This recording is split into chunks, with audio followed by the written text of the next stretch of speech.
All right, yeah. So, Dr. Taylor Lyen had a profound impact on my life, my interest in politics.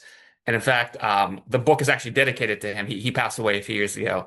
Um, but he was the principal of my elementary school, Castro Valley Elementary. He became principal, I think, when I was in the fourth grade.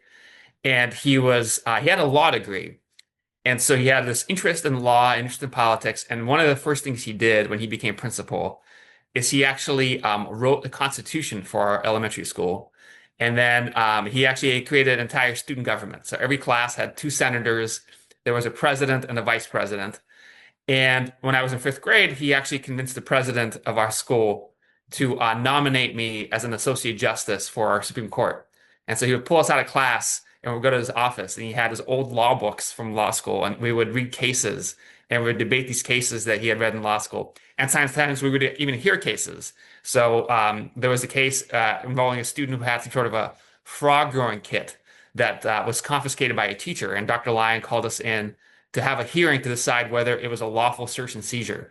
And so it was just an incredibly interesting and eye-opening experience just sitting around his office with the other associate justices, reading about these cases, drafting opinions. And that was really my first introduction to politics and the law. And really, I think that's how I got interested in the subject.